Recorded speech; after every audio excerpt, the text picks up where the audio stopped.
Bien, muy buenas tardes, bienvenidos. Antes que nada, feliz día del graduado en Ciencias Económicas. Como todos recordarán, esta fecha ha sido fijada por nuestra federación en conmemoración del nombramiento de Manuel Belgrano como primer secretario del Consulado de Comercio.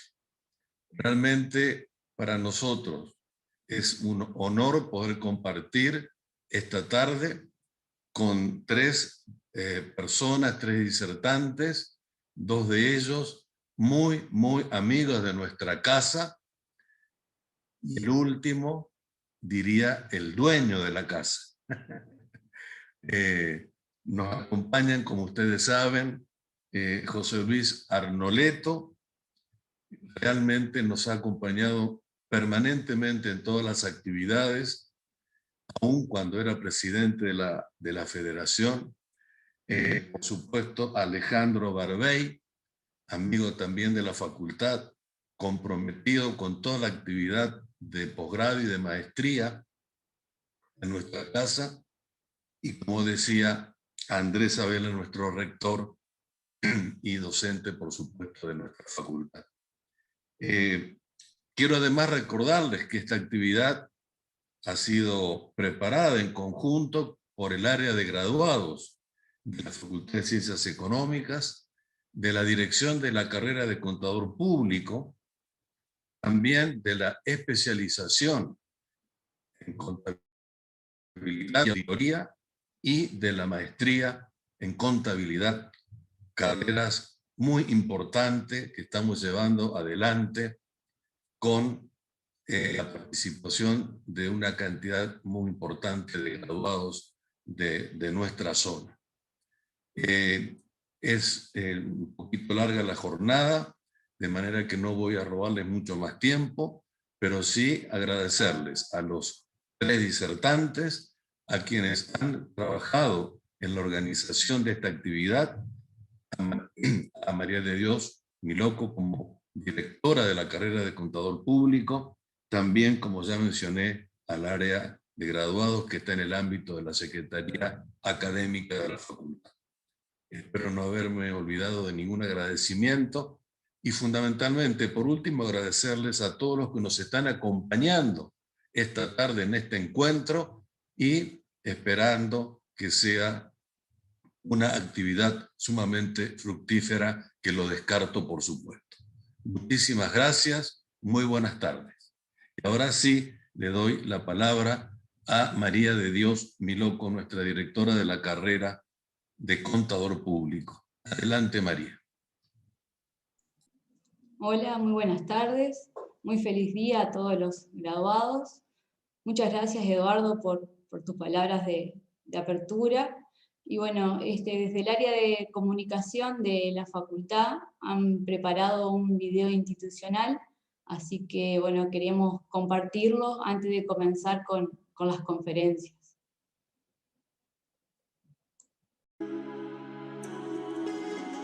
De mi paso por Ciencias Económicas me llevo la posibilidad de investigar, pero también de debatir tanto con mis compañeros como con profesores. Me llevo el privilegio de haber conocido personas. De mi paso por Ciencias Económicas me llevo la posibilidad de investigar, pero también de debatir tanto con mis compañeros como con profesores. Me llevo el privilegio de haber conocido personas extraordinarias. El acceso a la educación pública de excelente nivel me permitió formarme y acceder a posibilidades laborales que hoy a diario disfruto. Me llevo muchas cosas, sobre todo herramientas de ejercicio profesional, pero sobre todo esas ganas de seguir estudiando, investigando y por supuesto muy lindos momentos.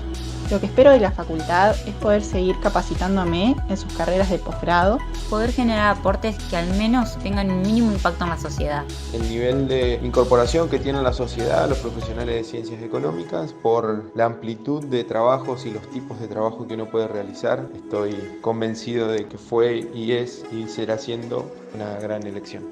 Gracias, UNER.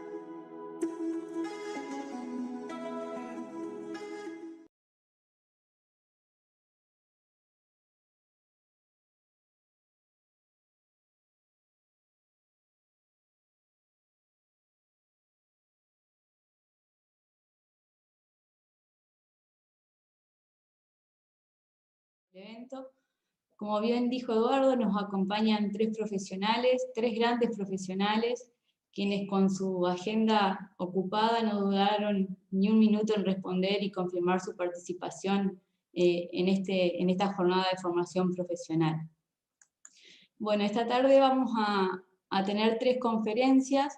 La primera conferencia está a cargo del contador José Luis Arnoletto, quien disertará sobre el escenario de profesiones en ciencias económicas en el actual contexto de pandemia, perspectivas. José Luis Arnoletto es contador público, egresado de la Universidad Católica de Santiago del Estero, es especialista en gestión de entidades de salud de la Universidad Siglo XXI, está concluyendo sus estudios de doctorado en Ciencias Económicas de la Universidad Nacional de Córdoba, fue presidente del Consejo Profesional de Ciencias Económicas de Córdoba y fue presidente de la Federación Argentina de Consejos Profesionales de Ciencias Económicas desde el año 2015 al 2019, es docente universitario de grado y posgrado en diferentes universidades del país y es docente internacional en el Leiden Business School, desarrollando actividades en más de 17 países de América Latina. Ha escrito libros sobre contabilidad y auditoría, como así también diversos artículos para diarios y revistas profesionales. Ejerce la profesión de forma independiente, asesorando empresas tanto en Argentina como en otros países. Es directivo de la Asociación Deportiva Atenas de Córdoba desde el año 2006. Integra la selección argentina de Maxi Básquetbol, participando en campeonatos panamericanos y mundiales. Es músico de piano y saxofón y windsurfer. Seguidamente de la exposición del contador Arnoletto seguirá la conferencia del doctor Alejandro Agustín Barbey, quien disertará sobre la investigación en contabilidad como estrategia de crecimiento profesional. Alejandro Agustín Barbey es contador público egresado de la Universidad Nacional de La Plata, es magíster en contabilidad internacional de la UBA y doctor de la UBA en el área de ciencias económicas, subárea contabilidad. Se especializa en teoría contable, contabilidad financiera y prácticas contables internacionales. Es docente de grado y posgrado de distintas universidades del país y del extranjero. Es director del Centro de Estudio de Contabilidad Internacional de la Facultad de Ciencias Económicas de la Universidad de La Plata. Es expositor, organizador de conferencias, congresos y jornadas. Es instructor en cursos de capacitación en entidades públicas y privadas. En relación a su actividad de investigación, es docente investigador categoría 2 del sistema de incentivo, dirigiendo numerosos proyectos y ha publicado diferentes trabajos también en revistas periódicas nacionales e internacionales, actas de congresos, libros y capítulos de libros, y su práctica profesional independiente se vincula básicamente con la consultoría contable en la aplicación de normas internacionales de información financiera y la evaluación de activos y participaciones accionarias. Por último, cerrando esta jornada, disertará el contador Andrés Sabela sobre la formación actual de los contadores públicos y si ésta nos prepara para dar respuestas a los desafíos de la profesión. Andrés Sabela es contador público, especialista en contabilidad y auditoría de la Facultad de Ciencias Económicas de la Universidad Nacional de Entre Ríos, docente titular de la carrera de materias de la carrera de grado y también docente de materias del área contable de distintos posgrados. Es investigador categoría 4 del sistema de incentivo, participando en distintos proyectos. Autor de diversas publicaciones y libros y capítulos de libro también relacionados a la contabilidad y auditoría.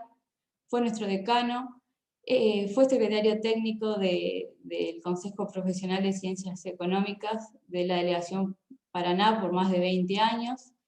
Es el rector de la Universidad Nacional de Entre Ríos, presidente de la Comisión de Asuntos Internacionales del CIN y es el actual director de la especialización en contabilidad y auditoría de nuestra facultad. Bueno, José Luis, si estás listo, te doy la palabra. Bienvenido, feliz día y muchas gracias. Bueno, muchísimas gracias, María de Dios, gracias por la presentación. Gracias al señor rector, Andrés, gracias decano, Eduardo, Alejandro, a todo el equipo de preparación de esto y a cada uno de los asistentes. Muy feliz día del graduado. Me cuesta tratar con formalidad a muchísimos amigos. Me cuesta estar a la distancia cuando deberíamos estar ahí dándonos un abrazo personalmente, pero bueno, la tecnología nos permite poder estar haciendo esta presentación. Yo iba apurando los mates porque ahora me toca hablar a mí, ahora van a empezar con los mates ustedes y yo voy a tener que tomar la palabra. Bien, la idea es en no más de 20 o 25 minutos hacer una presentación de mi tema y por supuesto si tuvieran alguna inquietud los participantes la pueden ir escribiendo en el chat y la vamos a contestar ahí al final de las 3 exposiciones. Es así, María de Dios, para hacerlo en el mayor de los órdenes. Hacemos las 3 presentaciones y las preguntas al final. Exacto, así sería, José Luis. Vale. Bueno, muchas gracias, María de Dios. Gracias a todos. Cuando me propusieron hacer esta presentación o participar de este panel con el escenario de las profesiones de ciencias económicas en el contexto de pandemia, yo dije, ¿cómo encaro este tema? Y decidí encararlo buscando qué es lo que yo hablaba sobre el futuro de la profesión antes de la pandemia. Y de hecho tomé como base una presentación que hice en la propia Facultad de Ciencias Económicas de ustedes hace 3 años atrás. Y dije, a ver, lo que en su momento hablé de lo que podía pasar en el futuro, ¿algo de eso llegó? ¿Algo de eso pasó? Así que buena parte de este material está basado en lo que en ese momento hablamos de lo que podía pasar en el futuro. Ustedes dirán, ¿este se está jactando de que predijo una pandemia? No, Dios me libre y me guarde, jamás prediciría una pandemia, pero sí anticipábamos algunas cuestiones de lo que iba a ser el modo de trabajar en nuestra profesión, que lamentablemente fueron necesarios en esta época. Lo primero, algo que hablábamos y que es plenamente vigente cuando estamos hablando ante un auditorio académico. Mucho de lo que hoy damos como cierto va a cambiar en poco tiempo, lo que estamos estudiando como lo último va a dejar de serlo el año próximo o incluso antes, lo cual es todo un desafío para los que estamos en la enseñanza o en la educación universitaria, de que es tan importante aprender como a veces desaprender para generar espacio para aprender nuevas cosas. Hablábamos de cuáles eran las competencias o cuáles son las competencias que los nuevos tiempos esperan para un profesional en ciencias económicas. Se supone que esperan que sepamos de matemática, de contabilidad, de economía, de administración, pero que también sepamos y ocupemos roles de liderazgo, que generemos pensamiento crítico. Hace años el problema era tomar decisiones sin información, hoy el problema es tomar decisiones con muchísima información. Y separar lo que es dato de información y cuál desinformación es pertinente para decidir es un desafío súper complejo. La forma de emplearnos en una profesión ha ido cambiando. Hoy el autoempleo, el emprendedorismo o los equipos de trabajo que se generan ad hoc para resolver un tema profesional específicamente y no el trabajo que está para toda la vida y durante toda la carrera profesional atrás de un mismo empleo, eso sin duda que ese cambio llegó para quedarse. Otro, nadie nos va a pagar por lo que sabemos, sino por lo que tenemos capacidad de resolver en problemas. Entonces, estas competencias que ustedes ven en pantalla llevan a que el modo de ejercer la profesión y lo que espera la sociedad de nosotros ha ido cambiando. Yo planteaba en ese momento este desafío. En realidad, la primera vez que lo planteé el desafío de reinventarse o desaparecer fue en el Congreso Nacional de Profesionales en Ciencias Económicas en el 2016, en Tucumán. Y yo hablaba de que 1 y 1000 veces nuestra profesión se ha ido reinventando. Los que tienen más años que yo habrán visto cómo la contabilidad fue pasando de la contabilidad manual a la contabilidad informatizada, allá en la década de fines de los 70, principios de los 80, y nos hemos reinventado infinidad de veces, y esta no va a ser la última vez de la reinvención, ni implica riesgo de desaparición. Sí implica riesgo de desaparición aquel que cree que no hay nada nuevo por aprender o no hay nada por mejorar o modificar. Una buena noticia, estamos insertos en la industria 4.0, la cuarta revolución industrial, o lo que se llama la industria del conocimiento. Y esto tiene que ser una buena noticia para nosotros, cuyo principal activo es nuestro intangible de nuestro conocimiento, nuestra ética, nuestro prestigio. Entonces, esta característica de la industria 4.0, quienes ya estaban dentro de nuestra profesión subida a la profesión ejercida de modo digital o más digitalizado en sus estudios, en las empresas, en la vinculación en los organismos estatales, en los organismos recaudatorios, vieron cómo en pandemia este trabajo de modo virtual resultó ser más que un complemento, se convirtió en la parte central del ejercicio profesional. Pero ¿por qué creemos que la tecnología no compite, sino que complementa? Porque el ejercicio de la profesión va a llevar un adecuado balance entre la inteligencia emocional intrínseca del ser humano con la inteligencia artificial que la vamos a poder delegar en los sistemas informáticos. Y esos cambios han llevado a que la tecnología impactó en todas estas áreas de la profesión, y el cuán informatizado haya estado el ejercicio de nuestra profesión hizo más sencillo el trabajar en la profesión dentro de la pandemia, tanto en transacciones y registros contables, como en las técnicas de auditoría, en la presentación de los estados contables, que fue todo un desafío, inclusive para nuestros consejos profesionales, cómo poder continuar con el proceso de certificación de estados financieros o certificaciones de ingresos o demás informes profesionales con las oficinas cerradas, con todos trabajando desde sus casas y con la tecnología como único soporte del trabajo profesional.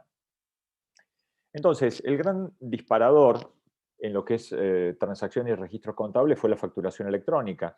Como en la mayoría de los casos en nuestros clientes la facturación estaba siendo electrónica, poder generar un libro de IVA, poder tomar esa información, poder hacer las presentaciones impositivas, poder generar la contabilidad, resultó relativamente sencillo, en algunos casos, en otros más complejo, en los tiempos de pandemia, de oficinas cerradas o de trabajo o de la imposibilidad de transportarse para llevar y traer documentación. Y esto generó otra ventaja, inesperada probablemente, que el hecho de no tener que perder tiempo en mover papeles o en trasladar papeles hizo que la información contable se pueda generar en tiempo mucho más real, con información mucho más pertinente y sin perder confiabilidad. Siempre en nuestra profesión, el gran desafío, y cualquier profesor de contabilidad lo plantea, desde los cursos introductorios hasta los superiores, esa dualidad que hay o ese equilibrio que hay que buscar en contabilidad entre la pertinencia y la confiabilidad. La tecnología puede ayudar a que las dos componentes dejen de ser una dicotomía y pasen a ser una dualidad, dos cosas que se den al mismo tiempo, pertinencia y confiabilidad a la vez. Hemos tenido que modificar en pandemia inclusive las técnicas de auditoría. Ciertos controles de arqueos, inventarios físicos, que implicaban la presencia del auditor o de su equipo en las instalaciones de la empresa, tuvieron que ser modificadas porque los procedimientos tradicionales de auditoría no pudieron ser realizados. Entonces, esa reinvención de la que hablábamos se aplicó en forma absoluta y total, inclusive en el área de auditoría, en donde fuimos cambiando el foco, enfocándonos más en las cuestiones de prevención de lavado de dinero, prevenciones de fraude, la seguridad de la información. Si toda esta información ahora, en lugar de manejarse físicamente, se maneja de modo virtual, la seguridad de esa información, cómo se conserva, cómo se guarda, cómo se transporta, quiénes tienen acceso, se convirtió en un punto de suma importancia y de sumo riesgo. Y las inversiones que las empresas antes hacían en lugares físicos de trabajo pasaron a ser inversiones en soportes digitales. Plataformas como la que estamos usando ahora de Zoom, de Google Meet o de lo que fuera, hasta capacidades de servidores, VPN, redes de datos que permitieran trabajar desde otros lugares físicos, se convirtieron en una cuestión de necesidad imperiosa para continuar trabajando. Y sin duda que este invierno nos tocará continuar de ese modo por segundo año consecutivo. La presentación de informes. Este es un punto que todavía nuestra profesión no ha avanzado todo lo que debería avanzar. El mundo ya viene presentando, y en tiempo de pandemia muchos países generalizaron la presentación de balances bajo formato XBRL, que es un mix entre una hoja de cálculo y una base de datos, basado en un plan de cuentas unificado, que son las taxonomías del IASB, que permiten que toda la información contable de todas las empresas se presenten utilizando un plan de cuentas en común. Lo que sí han tenido que trabajar los consejos es en la intervención de los consejos profesionales de modo digital, la revisión de los estados financieros, el obleado, la colocación de los sellos o demás, pasaron de ser hológrafos y presenciales a algún tipo de oblea más digital, más electrónica, con más o menos medidas de seguridad. Todos han tenido que migrar hacia esto de modo digital. Y esto permite que hasta el compartir esa información, visibilizarla y compartirla, se haya hecho de modo digital. El envío de documentación a los bancos, al fisco, los PDF que antes lo hubiéramos considerado casi prohibidos en nuestra profesión, se convirtieron en la forma habitual de comunicar los resultados de nuestro trabajo. El sector público también se vio obligado a replantearse el modo de trabajar en la gestión pública, con licitaciones que se pudieran presentar de modo digital, con el envío de la información, de los pliegos, de las ofertas, portales de subastas electrónicas. Trae un valor agregado adicional desde nuestra profesión, que es la mayor transparencia de todas estas transacciones que quedan bajo registros públicos.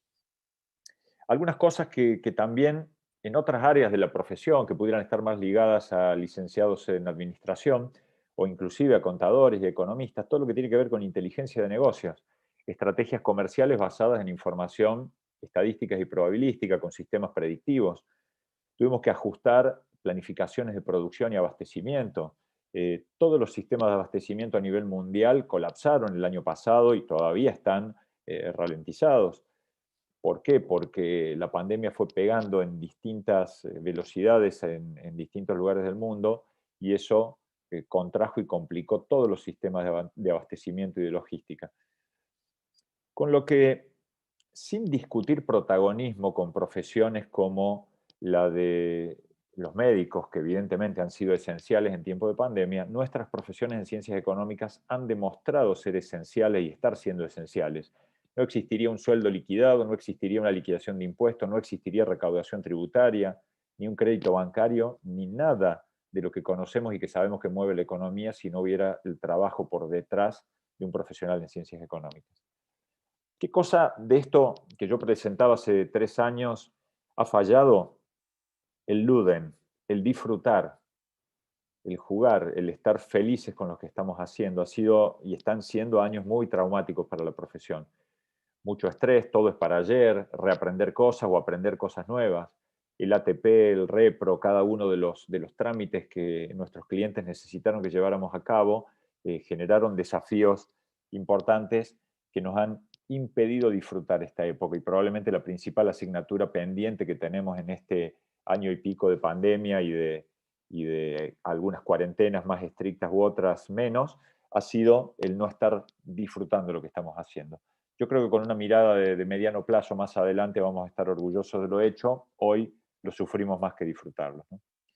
Los sistemas tributarios y los organismos tributarios también tuvieron que replantearse en todo este tiempo, desde los procesos de fiscalización, que ya no podían hacerse personalmente, sino que había que hacer cruzamiento de datos para detectar inconsistencias, hasta el rol de los asesores tributarios, que en un cambio que lo venimos planteando hace tiempo, de ser liquidadores de impuestos a pasar a ser asesores tributarios. El problema de la liquidación en algún momento va a pasar a ser obsoleto, porque la liquidación se va a hacer automáticamente a medida que toda la documentación fiscal esté cargada con factura electrónica y en registros informáticos. Nuestro rol no debiera estar en la liquidación de impuestos, sino en el asesoramiento. Y por supuesto, la pandemia obliga a repensar los roles de los organismos tributarios, tanto los nacionales como los subnacionales, y los roles que ocupan y los recursos destinados a la fiscalización y al control de la recaudación tributaria. Hablaba unas diapositivas antes del desafío vinculado con la seguridad de la información. Dado que ahora nuestro corazón del manejo de la información deja de ser el papel y pasa a ser la información digital, el hecho de asegurar quién puede ingresar a los servidores, cómo armar redes de datos en donde puedan estar los trabajadores trabajando desde sus casas o sin transportarse físicamente, y mantener buenos niveles de seguridad de la información, ha sido y está siendo un desafío para las áreas de sistemas de las empresas. Por supuesto, con recursos que dejan de destinarse a lo que es el sostenimiento de oficinas físicas, se puede destinar eso a mejorar las cuestiones de hardware, de software, de conectividad y de manejo de seguridad de la información. Otra área que tuvo un desafío enorme durante los tiempos de pandemia es el comercio y la banca. Al no poder transportarse físicamente a hacer un trámite bancario, la necesidad o la velocidad de adopción de los home banking y la banca electrónica ha pasado a ser mayor. Si al sector le hacía falta un empujón para llevar a la población a migrar del trámite físico al trámite digital, fue la pandemia, y en eso va a ser un salto cuántico. Por supuesto, esto va a conllevar dentro de un no mucho tiempo a ir viendo cómo muchas sucursales bancarias van primero reduciéndose de tamaño y después desapareciendo, porque a medida que los usuarios se acostumbran a trabajar electrónicamente no van a volver a las sucursales físicas. Y el comercio también tuvo que reinventarse. Los portales de e-commerce, las plataformas de comercialización, las búsquedas de cliente que ya no podían asistir físicamente a los comercios, ha sido un desafío. Por supuesto, trae desafíos desde el punto de vista de la gravabilidad de estas operaciones. ¿Por qué? Porque todas las técnicas de inspecciones fiscales y demás estaban enfocados en la inspección sobre un local físico, y eso ha generado toda una dificultad para el Estado, la gravabilidad de esas operaciones. En estos tiempos, por supuesto, se ha escuchado y se ha aplicado mucho más todo lo que tiene que ver con blockchain. Si bien lo más famoso de blockchain son las criptomonedas, también este hecho de guardar información por tramos y por bloques en distintos lugares físicos se ha convertido en algo clave. Hay algunos consejos profesionales que su tecnología para validar y certificar los estados contables está basada en tecnología de blockchain, con un manejo disperso de las bases de datos y con claves encriptadas que permiten la seguridad de esa información. También fue desafiante en estos años, tanto el año pasado como la gestión del capital humano. Desde que nuestros alumnos en grado, posgrado o cualquier tipo de capacitación no pudieron transportarse físicamente, el e-learning, que antes era un complemento, pasó a ser el único modo de poder estar capacitándonos o poder estar formando a los recursos humanos. Y esa falta de contacto físico ha generado problemas para contener, no solo detectar la gente talentosa, sino retenerlas dentro de nuestra profesión. Por ahí nos ocurre que en los primeros años de las carreras universitarias, los contenidos que se tienen que dar son las bases para luego desarrollar la parte más lúdica y más entretenida de la profesión más adelante. Y les cuesta a los profesores que están en los primeros años retener y sostener el interés de los alumnos. Y eso es un desafío que todos los días estamos tratando de llevar adelante los que estamos en la docencia.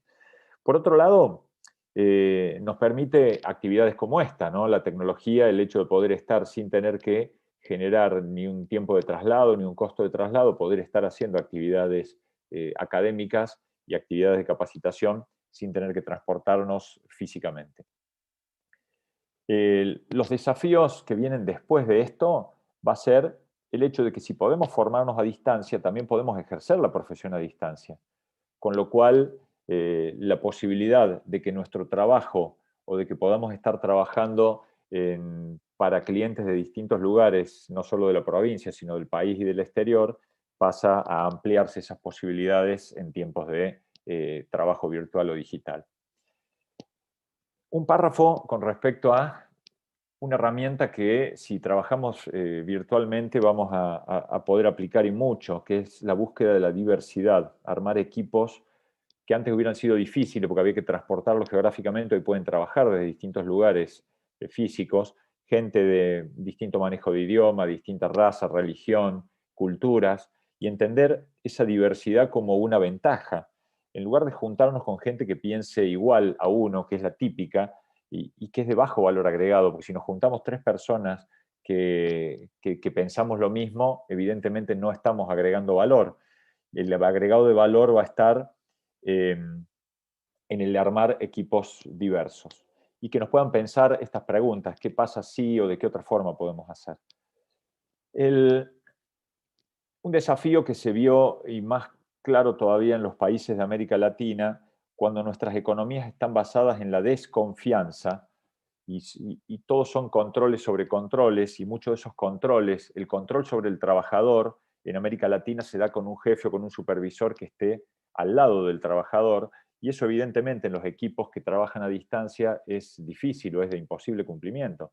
Entonces el hecho de poder trabajar en equipos dispersos requiere generar una economía de confianza, en donde haya una interacción basada en la confiabilidad del trabajo del otro. Una diapositiva que yo utilizo en cada una de mis presentaciones porque hay un cambio de foco respecto a lo que se esperaba de nuestra profesión antes y lo que está pasando ahora. Teóricamente o habitualmente nosotros trabajamos generando reportes sobre información del pasado. Como quien diría, mirábamos el paisaje desde el espejo retrovisor. Y ahora la visión que tenemos que tener es una visión proactiva, la visión del equipo de rally, mirar para adelante, tratar de ir a la mayor velocidad posible en un entorno de seguridad, en donde el profesional en ciencias económicas pueda ser el piloto de este auto o pueda ser el copiloto navegante, que en esa hoja de ruta que ustedes ven en pantalla tenga las instrucciones de cómo tomar las mejores decisiones posibles para ir a la mayor velocidad en un entorno de seguridad y sin matarnos en el camino. En donde se dan todas estas características de conexión interpersonal, de investigación, de adaptabilidad a cambios de entorno, de inteligencia intercultural, que han sido de especial desafío. ¿Por qué? Porque la hoja de ruta que teníamos escrita hasta el año 2019, empezó el año 2020 y cambió totalmente. Cambió el panorama, cambió el paisaje, cambió la ruta, cambió el camino, cambió el auto, cambió todo, todo cambió. Y ese reinventar de la profesión implicó también reinventar la forma de agregar valor a nuestros clientes y reinventó muchas veces el negocio de los clientes. Los que no pudieron reinventarse quedaron con el auto en la banquina o quedaron fuera de mercado, lamentablemente. Buscamos, y este es el desafío, de ir generando un profesional de clase mundial que pueda ejercer la profesión en cualquier lugar del mundo. Hoy las nuevas generaciones lo que buscan es poder estar trabajando en distintos lugares del mundo, poder viajar, poder trasladarse temporariamente o definitivamente a otros países. Y eso es un poco el desafío que tiene cualquier universidad en el proceso de formación. Estar formando gente que pueda estar trabajando en otros lugares del mundo, viajando, interactuando con otros profesionales, ya sea virtual o personalmente, para buscar un ámbito de aplicación de la profesión, inclusive fuera de las fronteras. Desafíos, ya yendo al resumen y para cerrar. Primero, mejorar el reconocimiento de nuestras profesiones, volver al hecho de que el profesional en ciencias económicas es el asesor de confianza del cliente, ya sea que el cliente sea del sector privado, del sector público, una empresa, un estudio contable, lo que fuera. Segundo, es pensar en el mejorar la gobernanza corporativa con el rol de la incorporación de profesionales dentro de los directorios de las empresas. La adopción de normas de calidad, ya sea tanto en sector público como en sector privado, para mejorar la información contable y por ende mejorar la toma de decisiones. Otra línea que viene avanzando y que el año pasado hablé para ustedes también sobre este tema, la generalización de un reporte que sea más amplio que el balance contable, lo que es balance social o reporte integrado, que viene ganando terreno y dentro de un tiempo los estados financieros o estados contables, como le llamamos, van a ser parte de un reporte mucho más amplio. Ir cambiando nuestro rol del cálculo y trabajo operativo a los roles de interpretación y de toma de decisiones. Quitarnos el estigma de cuánto quiere que le dé, que muchas veces ha quedado asociado a nuestra profesión, básicamente la de contador público, sobre esto, y nos parece que ha sido algo que llevó a un análisis despectivo, a una visión despectiva de nuestra profesión. También tenemos que estar preparados para que la calidad de nuestro trabajo sea controlada y también tenemos que estar preparados para ser evaluados periódicamente sobre los conocimientos.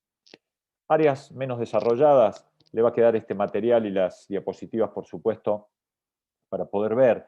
Muchas veces ocurre que muchos profesionales se frustran porque la variable de ajuste cuando hay más oferente que demandante de un servicio profesional termina siendo el precio. Pero evidentemente hay muchas áreas de la profesión, de las que mientras voy hablando pueden ir leyendo en esta y en la diapositiva siguiente, que tienen bajo desarrollo y que por ende capacitarse en ellas puede generar una incumbencia laboral o de desarrollo profesional que todavía no está o no tiene los niveles de competitividad como tiene tal vez la liquidación impositiva, las liquidaciones laborales o las cuestiones tradicionales de contabilidad y auditoría. Para cerrar, ha sido clave en estos años de pandemia, como siempre en la profesión, pero más que nunca en estos últimos años, alinear lo que sé a lo que el cliente y la sociedad necesitan. El ser metódico y ordenado para trabajar ha sido fundamental, más cuando la información o la documentación quedaba en un lugar distinto de donde nosotros estábamos físicamente. También ha sido clave mantener distancia con el cliente.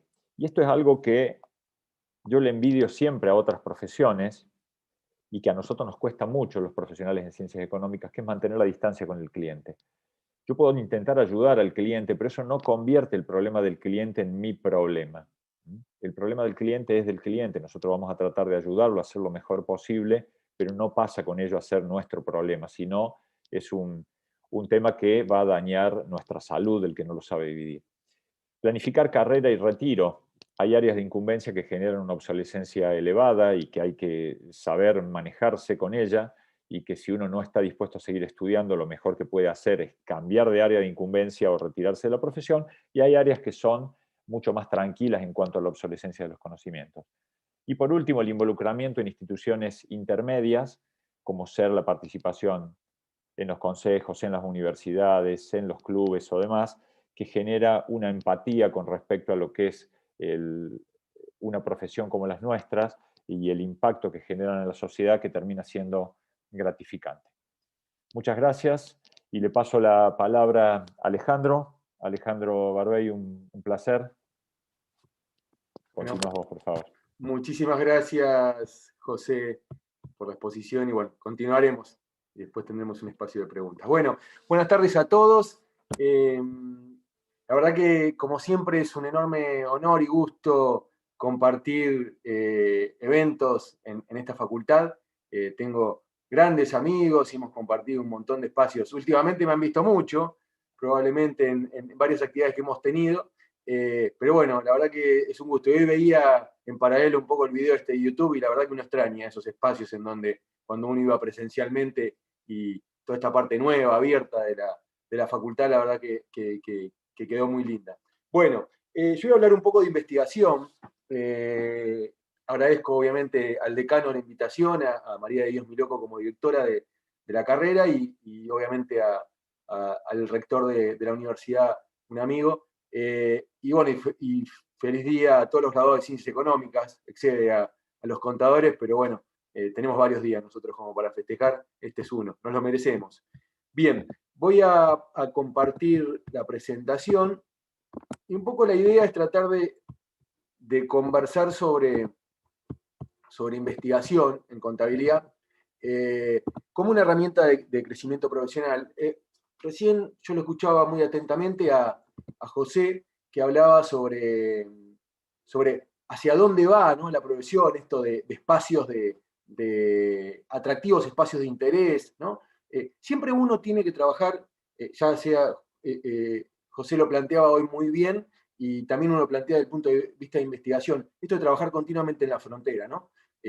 Donde nosotros estemos trabajando en la frontera y obviamente apasionados en lo que estamos haciendo, porque nos tiene que gustar, ¿no? Es clave acá el tema de las pasiones como para poder canalizarlas en nuestras tareas, teniendo en cuenta que vamos a dedicar una gran parte de nuestro tiempo.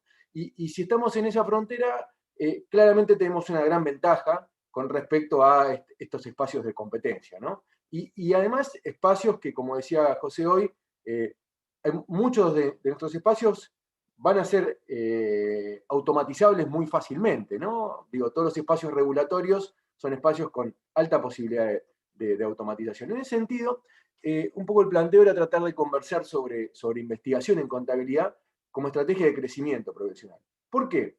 Porque en realidad los contables en general no estamos habituados a escribir, terminamos a lo sumo hacemos determinados informes muy técnicos, pero no tenemos una gran prosa como para en lo que es redacción, y además no estamos acostumbrados a llevar adelante, y tampoco a trabajar en equipo en general, ¿no? Dentro de nuestras carreras de grado, en general, no se privilegian las habilidades blandas, que hoy hablaba José también sobre estas posibilidades futuras, ¿no?, del trabajo con habilidades blandas.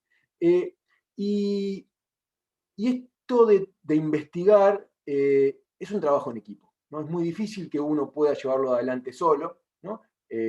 Nosotros dentro de los espacios de posgrado que tenemos en la facultad venimos trabajando siempre en equipo, y es esta idea, ¿no?, de que hay interacciones que se logran, hay distintos abordajes a la resolución de un problema, y es algo que uno tiene que aprender, o tiene que incorporar haciéndolo, ¿no? Como uno aprende determinadas cosas, esto también lo tenemos que incorporar, porque es una habilidad clave dentro del desarrollo futuro. En lo que es investigación puntualmente, mi charla de hoy básicamente está dirigida a conversar sobre algunas experiencias de investigación, ¿no? Que tienen que ver con experiencias personales un poco, y además para que los que no están en investigación y por ahí, ¿qué pasa? ¿No? A mí me pasó, ¿no?, que yo me recibí, empecé a trabajar, o yo trabajaba mientras estaba en la carrera, y seguí trabajando de contador en distintas áreas, haciendo impuestos, haciendo contabilidad, pero me faltaba algo, ¿no? Y ese algo lo encontré empezando a leer cosas interesantes que quizás no había visto en la carrera, ¿no? Probable que a partir de muchas de las cosas que dijo José en la exposición anterior, hayan surgido un montón de temas que uno nunca tuvo en la agenda, ¿no? O sea, nunca tuvo en esa brújula como para dirigir esa profesión, dirigir el crecimiento profesional. En ese sentido, a mí me faltaba eso, y aleatoriamente, no aleatoriamente, sino gracias a vincularme con algunas personas que trabajaban en investigación, pude empezar a leer sobre temas que desconocía. En ese momento, estoy hablando de 20 años atrás, en ese momento fue sobre contabilidad social, hace 20 años, ¿no? Quizás hoy algunos de ustedes ya sepan por dónde pasa esto, lo que es contabilidad social, quizás otros no, pero bueno, es un espacio de desarrollo interesante, ¿no? Y ahí empecé a encontrarme con temas que quizás a uno no le interesa tanto esa temática, pero se da cuenta de que hay un montón de desarrollos realizados y que uno no ve en el grado, ¿no? Y ahí uno empieza a inicialmente preocuparse, ¿no? Porque empieza a enfrentarse a textos complejos inicialmente, con un montón de autores que nunca uno ha leído y que son sumamente importantes, ¿no? Y uno se empieza a preocupar, porque dice, bueno, si yo todas estas cosas no las leí, son muy importantes, y todo el mundo, digo, hoy son cosas de frontera, y bueno, me estoy perdiendo una parte importante de la película. Y en ese sentido, ahí encontré un lugar donde poder empezar, por lo menos a estudiar sistemáticamente determinados temas. Entonces, en ese sentido, tratar de transmitirle un poco de esas experiencias en cuanto a diseñar una investigación. Cuando uno dice diseñar investigación, quizás se plantea el tema de metodología, de hipótesis, sí, eso es necesario, pero en una primera instancia uno tiene que estructurar una lectura y además empezar a animarse a escribir, ¿no? Nosotros necesitamos escribir. En las carreras profesionales también de nuestra área muy cercana, en economía, probablemente ustedes conozcan, algún estudiante de economía y los licenciados en economía trabajan sobre paper y continuamente estudian la carrera leyendo documentos muy actuales.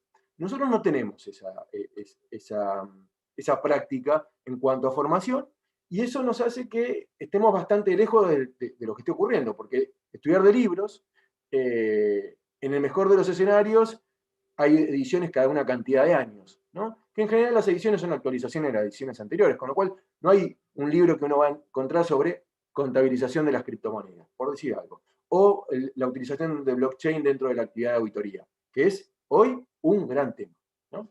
En ese sentido, para investigar, hoy la tecnología y las bases de datos y esto nos brindan un montón de herramientas como para mejorar, y voy a hablar un poquito de eso y cómo pensar los temas de investigación. Ahí uno obviamente tiene que empezar a leer y encontrar qué le interesa, porque en el vacío es muy imposible, o sea, es imposible decir, bueno, a ver, ¿qué investigo? Y tenés que leer. Y cuando lees te vas a dar cuenta que algo te interesa más que otra cosa. A algunos le interesará la parte tributaria, a algunos le interesará la contabilidad de gestión, que es un gran espacio, ¿no?, de desarrollo. En cuanto a lo que es puntualmente experiencias, uno lo primero que se tiene que plantear es esta idea de, esta cuestión de, hay una idea que motoriza, ¿no? Uno se le ocurre hoy, por un problema profesional, muchas veces porque nosotros somos una disciplina con ejercicio profesional, por un problema que algo no está solucionado adecuadamente, ¿no? X. Eso es muy vago pero es el inicio de una investigación, ¿no? Tengo que tener una idea, ¿no? Inicialmente, esa idea tengo que precisarla más. Por ejemplo, uno puede tener una idea, yo ahí tomé como un ejemplo el tema de la utilidad de la información contable. Uno puede tener como una idea de, no digo que sea verdad esto, ¿no?, que los estados contables tienen escasa utilidad para la toma de decisiones. No digo que esté planteado esto. Digo, si quieren podemos hablar sobre el tema, hay bibliografía en varios sentidos, pero uno puede hacer bueno, esa es una idea vaga, ¿no? Por ahora, o sea, en este contexto es una idea vaga. ¿Cómo uno la va precisando? Y, bueno, ¿es útil o no es útil? ¿En qué contexto? en tales normas argentinas, el estado de resultados, el estado de flujo efectivo, ¿no? Hoy, en muchos de los journals hay una línea de investigación que tiene que ver con relevancia valorativa, que es cuánto sirven la información contable para formar el precio de las acciones de las empresas, y muchos de los autores plantean que el estado de resultados es clave en este debate, o sea, es lo que sirve de la información contable. Bueno, algún estado sirve, otro no, entonces más precisión, o los estados contables son más útiles o menos útiles en determinado sector económico, ¿no? Digo, probablemente en las entidades sin fines de lucro, estados como el estado de flujo efectivo sean importantísimos, ¿no? Mientras que en otras entidades quizás otros estados contables sean importantes. O en tal o cual cultura. Uno se enfrenta que hay determinadas culturas en donde hay cierta imposibilidad de aplicar algunas normas, ¿no? Yo hace un tiempo en algunos de mis cursos hablo sobre contabilidad islámica, ¿no? Y cuestiones del Corán y la contabilidad. Y bueno, ahí hay un problema en el reconocimiento de intereses, ¿no? No se puede reconocer contablemente, con lo cual hay una cuestión cultural que impide el tratamiento de una cuestión contable en determinado sentido. Nosotros, por las normas contables X, Argentina, internacional, tenemos que devengar los intereses. Bueno, en esa cultura no se puede, ¿no? Bueno, entonces ahí fíjense que ya le dimos una mayor precisión a la idea, ¿no? Esto de que los estados contables no son útiles, no, los estados contables bajo las normas contables para pymes no son útiles. Y hay que seguir dándole precisión. En general, cuando uno decide investigar un tema, ¿no? Y esto es algo que le despierta y dice, bueno, me pongo a leer, ¿no? Me pongo a leer porque no me alcanza con lo que sé y me pongo a leer. Y después quizás quiero escribir sobre eso, ¿no? Porque estoy haciendo una maestría, porque estoy haciendo una especialización, porque estoy en algún espacio en donde sirva escribir, o porque quiero escribir en una revista algún artículo de divulgación, ¿no? Porque los artículos de divulgación tienen una estructura bastante distinta a un artículo de investigación. Y en general los temas que uno se va a encontrar tienen que ver con algún esquema de ordenador, ¿no? O sea, hay temas que están muy investigados, muy estructurados y muy formalizados, ¿no? Digo, por ejemplo, hoy si quiere uno ponerse a investigar sobre toda una línea de contabilidad financiera, que es esta línea de la relevancia valorativa, o lo que sería la teoría del excedente limpio, ¿no? Que es como hoy la línea quizás principal o número uno que hay de investigación en el mundo, ¿no? Que usa mucho información de mercado, en contabilidad estoy diciendo, ¿no? O sea, toman cómo impacta la contabilidad dentro del mercado y si es relevante la información contable. Bueno, hay mucho investigado, hay modelos econométricos para abordar este tema, con lo cual es un tema en donde yo personalmente, digo, uno puede usarlo para conocer, pero no es un lugar donde uno debería escribir, o por lo menos debería evitarlo. No digo que, a ver, estas son recomendaciones, ¿no? Es muy difícil escribir en un lugar donde hay mucho desarrollo, de altísima calidad y hace mucho tiempo.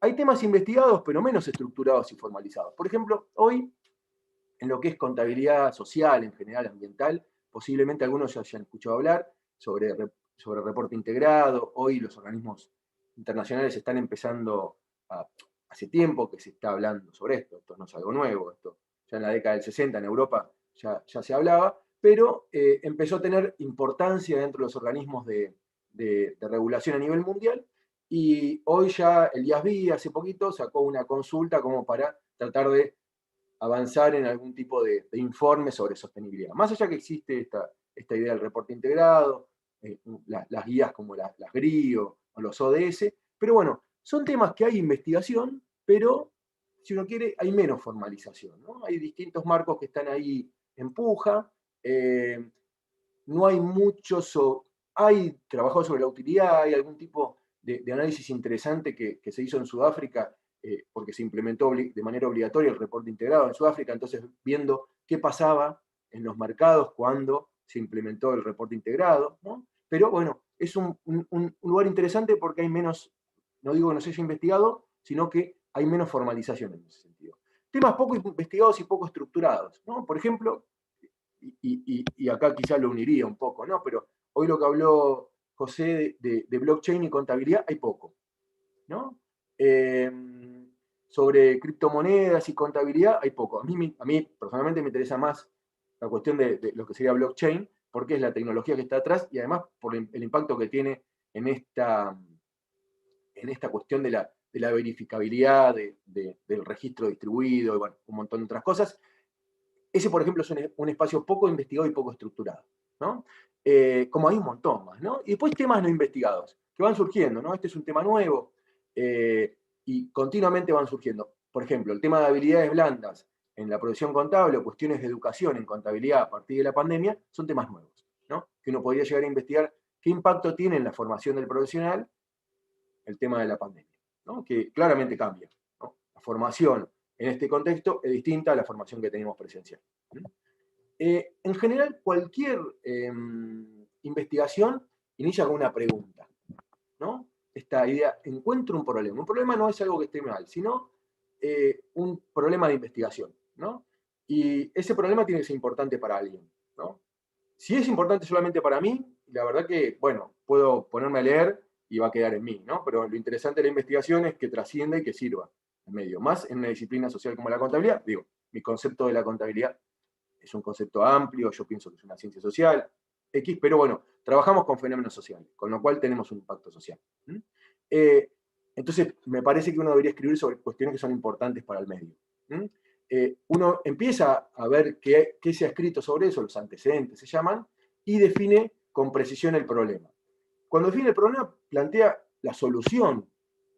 ¿Cuál sería la respuesta, ¿no? La solución a ese problema que quizás, para poner una palabra que quizás no nos resulte muy divertida, pero es la hipótesis en realidad, ¿no? Pero es la solución, ¿no? Que alguien trató contablemente tal cuestión de tal manera en el pasado y nosotros planteamos que tiene que tratarse de tal otra manera, ¿no? Eso es algo. Para eso tenemos que leer lo que se dijo antes, ¿no? Esto es algo importante en cuanto a haber leído, haber armado un marco teórico de manera previa.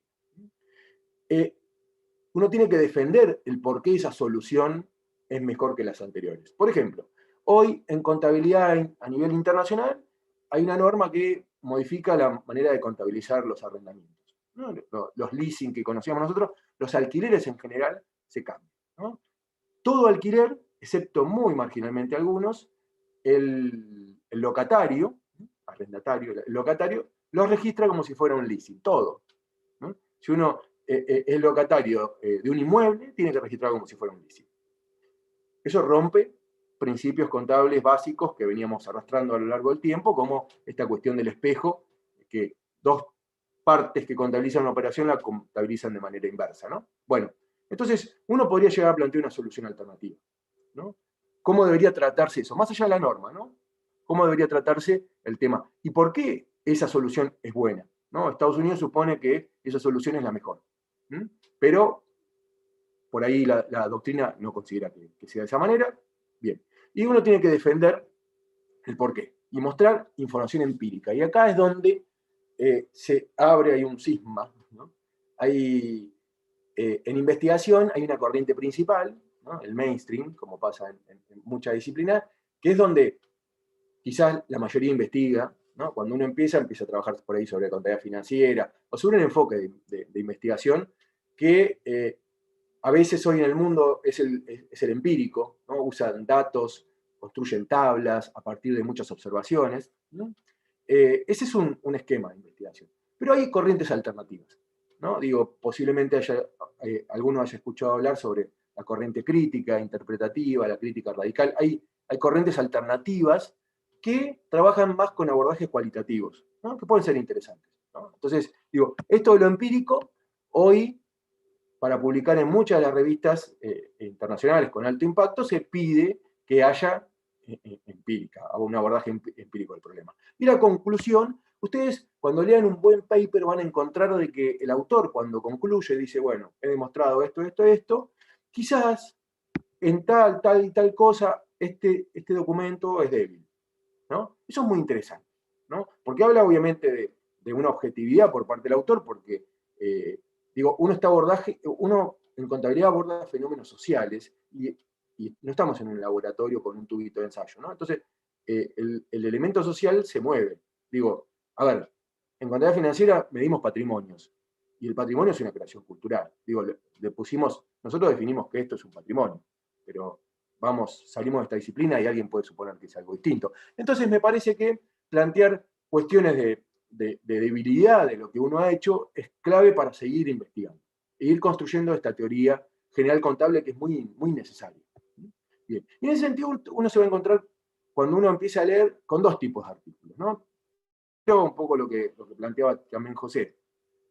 Hay que saber inglés, ¿no? No queda otra, a los que somos más grandes como yo, es algo que por ahí no nos vino como imposición, y bueno, tuvimos que chapucear en ese sentido, pero digo, hoy es indudable que ya sea a nivel laboral, por un tema de las posibilidades que hay, que surgen a nivel internacional, hoy hay muchos profesionales de Argentina que trabajan para afuera, ¿no? Como pasa en sistemas, pasa también en contabilidad, ¿no? En áreas de reporting para afuera, porque nosotros, Argentina, somos muy baratos competitivamente en dólares y tenemos una mano de obra bastante bien formada.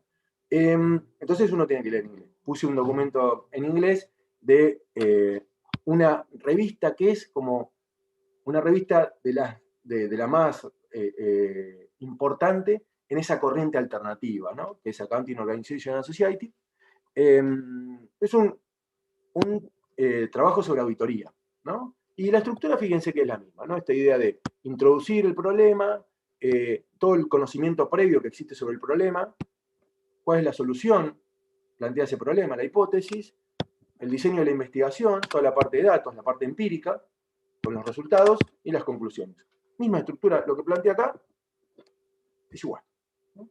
Esa estructura la van a ver siempre en los documentos. Estos son documentos de revistas de investigación, una estructura formal, o sea, el mundo de los journals funciona de esta manera. No funciona de otra manera. Pero después hay otra estructura posible en cuanto ya más, si bien son revistas de investigación, pero con otro tipo de búsquedas, ¿no? No digo que sea de divulgación, pero en donde se escribe de una manera distinta, una manera quizás menos formal, un poco más amigable. Este es un documento de la revista de Contabilidad y Auditoría, una revista mucho prestigio de la Universidad de Buenos Aires. También un abordaje del doctor García Casella sobre un trabajo de Matesic, de Richard Matesic, y en realidad vamos a ver un trabajo como quizás nosotros siempre escribíamos en nuestra carrera, es una introducción, nudo y desenlace, ¿no? Introducción, el desarrollo y las conclusiones, ¿no? Y la bibliografía. Bueno, esto es algo bastante más amigable o sencillo, ¿no?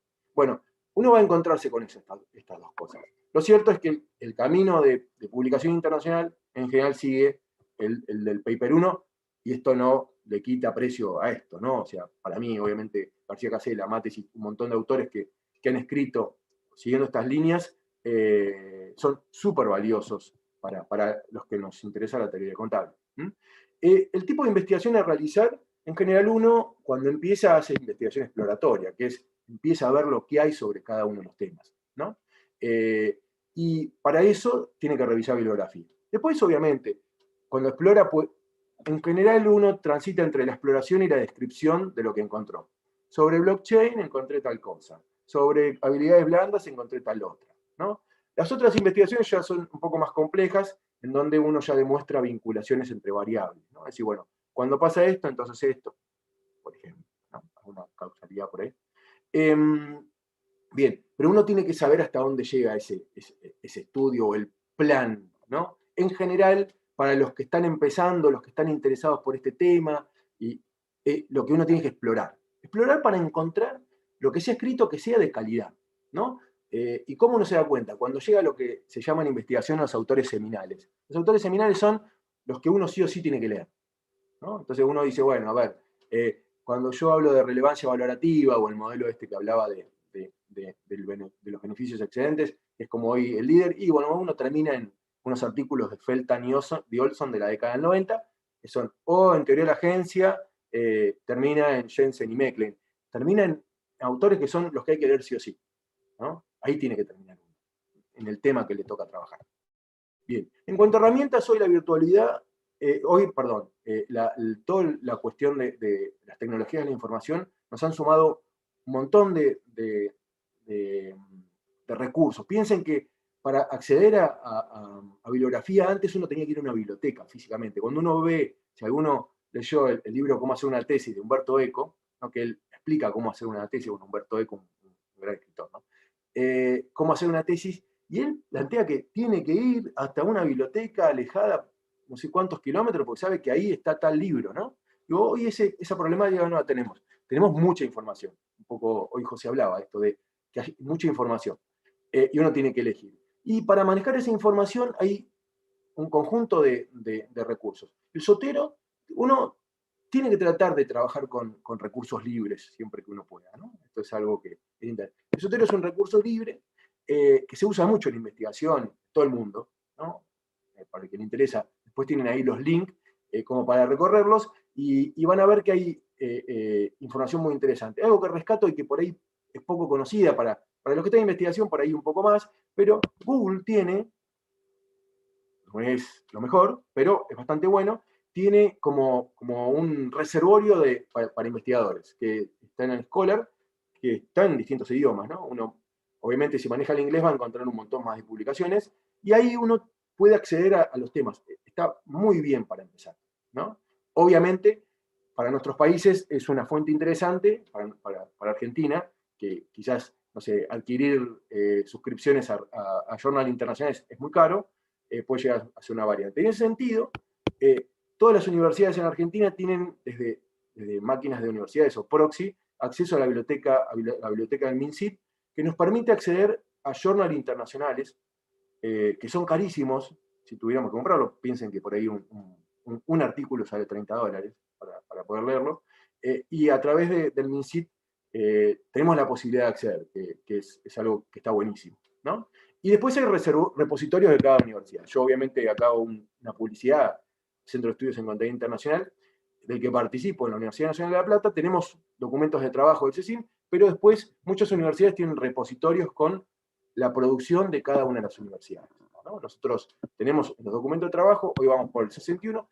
Estos documentos son producciones iniciales, ¿no? Esto de decir, bueno, esto después termina o en un congreso y después termina quizá en una revista, ¿no? Entonces uno va mejorando ese trabajo a lo largo del tiempo. En cuanto a temas de investigación, y ahí a mí me gusta este esquema ordenador porque creo que la contabilidad tiene segmentos, y en esta idea de segmentos me parece que uno puede trabajarlo como para decir, bueno, ¿qué me interesa? ¿No? Hoy un poco José hablaba de lo que es contabilidad de gestión, que creo que tiene unas enormes posibilidades, y tiene grandes posibilidades porque en contabilidad de gestión especialmente no hay regulación, ¿no? Y creo que eso es lo que ha permitido que se desarrolle, y que por ahí en la contabilidad financiera nos encontramos, se puede investigar en contabilidad financiera, pero con esta cuestión no, pero la norma tanto, bueno, pero es contabilidad financiera y es teoría contable de la contabilidad financiera, y uno puede investigar modelos contables distintos dentro de contabilidad financiera más allá del que dice la norma. En contabilidad económica nacional es un espacio descuidado por los contadores, pero bueno, es contabilidad y hay informes contables. Digo, la matriz insumo-producto, las cuentas nacionales son tipos de informes contables que surgen de un sistema de información contable y que tienen un proceso de validación. Hoy probablemente a cargo de economistas, pero digo, no olvidemos este espacio. Y mucha gente está vinculado a lo que es el espacio de la contabilidad pública o gubernamental, que más allá de la cuestión normativa, ¿no? Digo, las NIC, SP o lo que fuera, me parece que es un espacio interesante incluso para mezclar lo que es gestión con la cuestión gubernamental, ¿no? Me parece que es algo muy interesante. Uno puede utilizar este esquema ordenador para decir, ¿qué me interesa? Porque a uno le interesa un segmento en particular. Y no me quiero olvidar de la contabilidad social y medioambiental, porque hoy es un poco, no digo la estrellita en cuanto a investigación, pero hay un movimiento muy interesante, ¿no? Bastante mayor que hace unos años atrás. Me parece, bueno. Fíjense, estos son los 5 trabajos que salieron como mejores en Europa el año pasado, y que fueron publicados en European Accounting Review. Y vean la temática, ¿no? Toda la parte de administración del resultado. Esto es cambio de políticas contables. Esto no habla bien, ¿no? Esto es de manejar la ganancia. Es decir, bueno, amortizo más, amortizo menos para mejorar el resultado. Esta es una línea que hoy en contabilidad existe y tiene trascendencia. El tema del reporte integrado. El tema de los efectos de la religión en el conservadurismo contable también es un tema interesante. Esto de si hay organizaciones que son más conservadoras que otras, contabilizando, y vinculado con la religión. Esto yo les comentaba de que por ahí hablo, como también uno puede tomar yo en algún curso de historia del pensamiento contable que doy, recorro toda la historia de China o de Japón en cuanto a contabilidad, y uno ve un impacto importante de la tradición. El tema de valuaciones de empresas y cuestiones sobre ilusión fiscal. Y el tema de auditoría interna. Fíjense la variedad de los 5 trabajos que salieron como mejores desde el 2020 que fueron publicados en European Accounting Review. Cuando uno lee, uno tiene poco tiempo. En general los contadores tenemos muy poco tiempo, trabajamos muchas horas, y entonces cuando uno tiene que ponerse a leer, tiene que tratar de leer cosas que son buenas, ¿no? Y habiendo tanto es difícil el tema de la elección de la calidad. Y bueno, obviamente un filtro interesante es leer de journal de prestigio, porque tiene un proceso de revisión previo. Pero de hecho también cuando uno entra, uno no debería buscar en Google cualquier publicación, porque lo primero que va a salir probablemente no sea lo más interesante, sino no sé, lo más leído por alguien X, ¿no? Quizás Google Scholar tiene algún filtro interesante que es por cantidad de citas, ¿no? ¿Cuántos lo han citado? Eso puede llegar a ser algo. Ya el título a uno ya lo puede guiar para dónde va el trabajo, porque uno lo busca de esa manera, y los autores, ¿no? Porque por ahí a uno le interesa, no sé, teoría contable, y bueno, quizás tiene que leer Mates y Dirigir, y bueno, los tradicionales o algo más nuevo. Si le interesa contabilidad y gestión, y bueno, hay españoles con líneas interesantes. Su historia de la contabilidad, hay revistas de prestigio en el sentido. ¿Y cómo uno empieza? Y lo primero que uno tiene que hacer es leer título y resumen. Si el resumen me marca que es interesante, sigo con las conclusiones. Si las conclusiones sigo pensando que es interesante, leeré el trabajo, ¿no? Ese es el recorrido, porque hay mucho para leer. Entonces uno tiene que ser eficiente en ese sentido. Después, obviamente, cuando lea resumen y conclusiones, va a ver si el desarrollo del trabajo va en esa línea, ¿no? Porque a veces pasa que puede cambiar. Y las referencias. No es siempre así, pero podría afirmarse que si un artículo tiene buenas citas, el artículo es bastante bueno, ¿no? En general es como que eso es algo bastante lineal. Entonces, como cierre, para investigar, una idea. Si no hay ideas, hay que leer para tener ideas, ¿no? O sea, uno tiene que leer distintos materiales de distintas fuentes interesantes como para decir, bueno, esto me gusta esto, y me voy a poner a leerlo. Y esto estaría bueno formalizarlo en un proyecto, ¿no? Por eso es importante. Un proyecto inicialmente propio, compartido con otras personas, se puede trabajar a nivel facultad, ¿no? O sea, la verdad que todas las facultades necesitan desarrollar las áreas de investigación. De hecho, a nivel CONIAU, en la última acreditación de carrera, fue uno de los puntos débiles de la mayoría de las facultades del país, el tema de investigación. Así que siempre hay espacio en las facultades para integrarse a proyectos de investigación. Por eso está bueno formalizarlo, ¿no? En cuanto a herramientas, bueno, todas las que incorporé ahí, la verdad que hay un montón para hablar y me parece, uno puede estar un montón de tiempo mostrándoles cómo funcionan, pero ya ahí después van a encontrar el material como para tratar de profundizar. Y en cuanto a los temas de investigación, esta idea de tengo que encontrar un tema que me apasione en esa frontera. Entonces, si a alguno le interesa, especialmente la contabilidad financiera, ese es el segmento. Y después tengo que ver ahí adentro qué hay, ¿no? Pero quizás para el que no esté en el sector público, pues quizás no le interesa tanto trabajar sobre contabilidad pública. O quizás a alguno cuando lee contabilidad social dice, ay, a mí la verdad que me interesa, yo no sabía que esto existía. Y le abre a uno un panorama muy interesante. Y recuerden, los espacios no regulados, sin normativa, que sería la contabilidad financiera, son un espacio muy interesante de investigación, porque si no, uno lo que lee muchas veces son normas, ¿no? Uno muchas veces cuando lee libros, lee análisis de normas. Y la verdad que, bueno, yo no pienso demasiado bien de esas cosas, pero más allá de eso, tenemos que ir a los fundamentos teóricos de esa regulación. Eso sí puede llegar a ser una posibilidad. Pero para uno sentirse un poco más suelto, quizás otros segmentos no regulados pueden llegar a ser una alternativa. Creo que estoy en tiempo. Muchísimas gracias. Tienen mi mail si quieren hacer alguna consulta, y luego quedo obviamente disponible para poder responder a lo que me planteen, y le doy la palabra a nuestro señor rector, el especialista Andrés Sabela, perdón. Bueno, buenas tardes. En primer lugar, sumarme a los deseos de muy feliz días. A todos los colegas, a todos los amigos que están compartiendo esta actividad, felicitar a quienes han llevado adelante la organización, al área de graduados, a la Secretaría de Posgrado, a la de Investigación. Obviamente agradecer a Eduardo, al decano de la facultad, a Sebastián, el vicedecano, que nos están acompañando también en esta actividad y que para nosotros, quienes amamos las ciencias económicas, es realmente un gusto poder estar compartiendo este espacio. Hablar después de José Luis y de Alejandro es siempre muy, muy difícil, uno es más mudo que el otro. Así que como yo sabía eso, y me habían dicho, bueno, vamos a armar un panel en donde va a estar José Luis, va a estar Alejandro hablando de investigación, José Luis hablando de la profesión, lo que significa la profesión, por su paso por el Consejo, fundamentalmente en Córdoba, por la Federación. Yo dije, bueno, yo puedo hablar algo de educación, ¿y con qué mirada o con qué objetivo? En realidad, simplemente la idea es tirar algunos disparadores, algunas reflexiones, pensar un poco en dónde estamos y tal vez en dónde queremos estar, o hacia dónde queremos ir.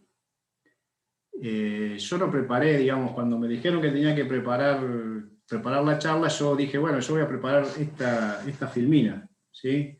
Pero claro, resulta, no sé si ven ahí está ahí abajo.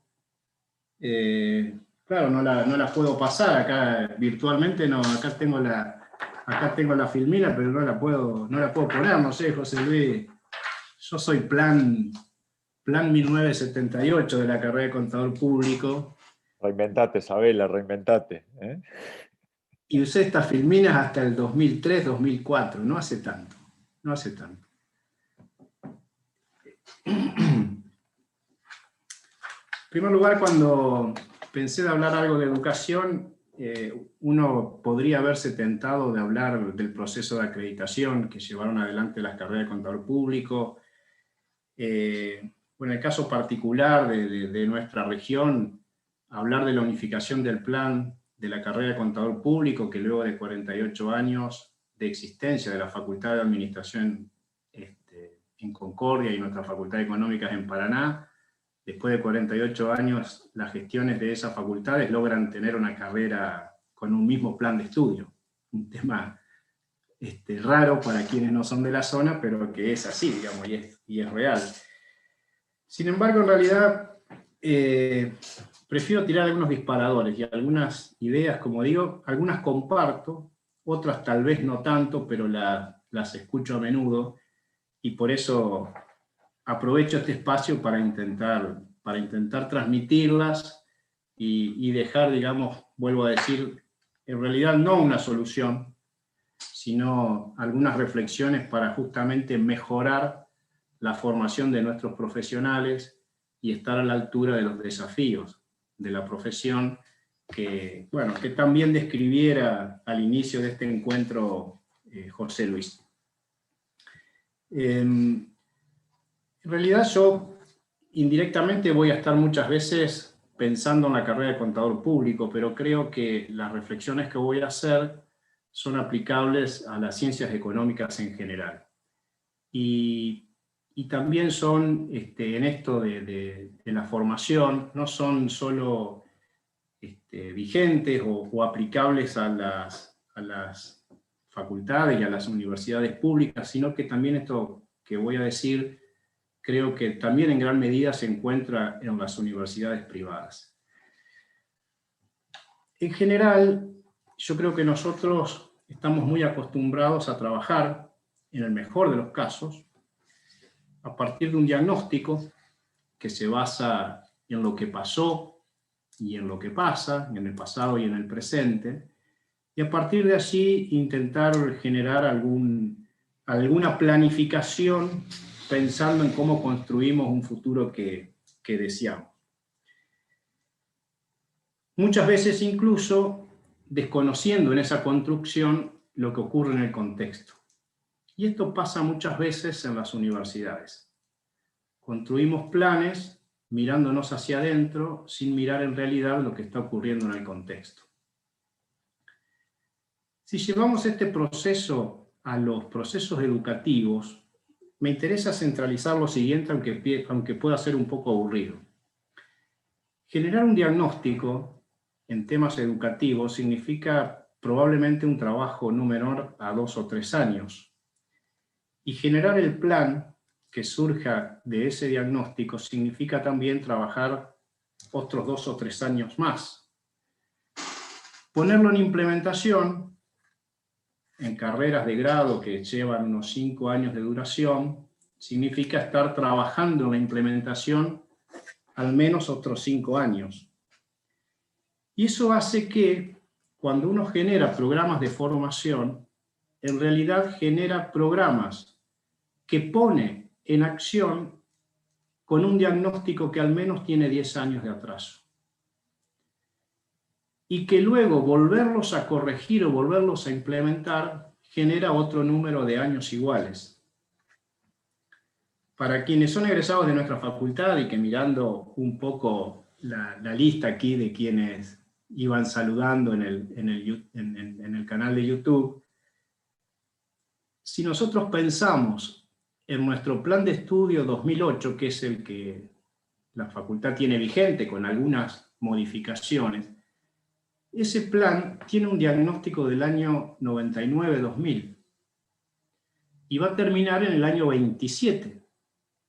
Si vamos hasta el año 27, hasta el año 28 vamos a tener egresados, es decir que tenemos egresados con un plan que fue producto de un diagnóstico que tiene 27, 28 años de antigüedad. Y esto también se repite, decir, a ver, ¿es un problema de este plan? No, si uno mira el plan 93, que es el anterior al 2008, la foto es exactamente la misma. Un plan pensado en el año 88-89, aprobado en el 92, puesto en funcionamiento en el 93, y tuvimos egresados de ese plan hasta el año 2018, es decir que tuvimos 30 años de vigencia de un plan, y vuelvo a decir, con un diagnóstico mirando para atrás, mirando lo que había ocurrido. Nosotros en las ciencias económicas estamos, sobre todo en el área de administración, estamos muy acostumbrados a decir que las organizaciones se desarrollan en un contexto VICA. Y hago honor recordando esto a un gran maestro que es Héctor Laroca, que estuviera muy vinculado a nuestra facultad. Y ese contexto VICA lo que dice que las organizaciones se mueven en un mundo volátil, incierto, complejo y ambiguo. Y nosotros que enseñamos eso, estamos generando planes de estudio y formamos a profesionales, pareciera ser que desconociendo esta realidad que tanto enseñamos. Entonces, mi charla, que va a ser muy, muy breve, se me da por pensar que al menos nosotros tenemos 3 o 4 cuestiones para pensar. El primer desafío, diría yo, es cómo damos vuelta a la rueda. El segundo desafío, yo le llamé la única verdad es la realidad. El tercer desafío le había puesto estás igual, pero lo que pasa es que no puedo poner las filminas porque era impresentable lo que había hecho al lado de las filminas de Alejandro y de José Luis. Las mías estaban escritas acá en Worcester. Y por último, el desafío es pensar algunas ideas. ¿Cómo damos vuelta a la rueda? Se relaciona con lo que dijo José Luis, con el piloto que miraba por el espejo retrovisor y ahora tiene que mirar hacia adelante, tiene que mirar el futuro. Y yo creo que ahí el desafío, justamente, es cómo visualizamos ese futuro. ¿Cuál es el profesional del futuro? ¿Cuáles son las habilidades que requieren las empresas para ese profesional en el futuro? Y ahí tiene que ver también con lo que habló en alguna de las filminas José Luis, con las habilidades, las competencias del profesional en ciencias económicas, que las estamos viendo hoy, pero que también hasta eso resulta escaso, porque tenemos que pensar las que vienen, las habilidades que va a requerir en un futuro cercano.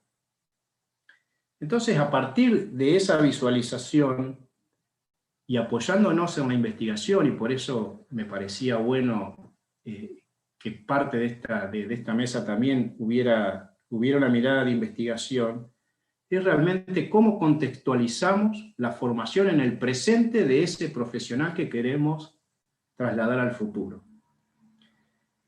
Yo creo que en general nosotros hemos sido formados en un esquema que las ciencias económicas nos obliga permanentemente a modelizar y a intentar presentar determinadas situaciones en las diversas áreas de las ciencias económicas. Entonces, bueno, decimos cómo presentamos el modelo contable, cómo reflejamos la realidad de la situación patrimonial económica, y en realidad siempre estamos trabajando para tratar de mostrar lo que pasó. Y eso, que muchas veces es una crítica de la contabilidad, también es una consecuencia de lo que diariamente nos toca hacer. Yo creo que en ese sentido, y esto muchas veces yo lo he defendido, que es lógico que pase esto, porque en realidad, en muchos de los casos, nosotros atendemos o tenemos que atender lo que en realidad ya pasó. Y eso es lo que tenemos que hacer, o lo que tenemos que pensar, es cómo nos salimos de ese espacio de atender solamente esto para atender en realidad lo que queremos construir. Y eso se relaciona también con lo que hablaba recién Alejandro de los segmentos contables, en donde esta manera de actuar y de pensar y de trabajar en realidad se relaciona apenas con una parte de todos los segmentos contables que identificaba Alejandro, y descuidamos otros sinnúmeros de segmentos que nos posicionan profesionalmente, indudablemente, de una manera diferente. Y al imaginar el futuro, yo creo que allí es donde empiezan a aparecer dificultades, porque ¿quién debería imaginar ese futuro profesional? ¿Lo deberíamos imaginar nosotros desde las facultades? ¿Los deberían imaginar los consejos profesionales, la federación? ¿Debería ser esto el trabajo conjunto de ambas instituciones? ¿Debiera ser un trabajo interdisciplinario el imaginar esto?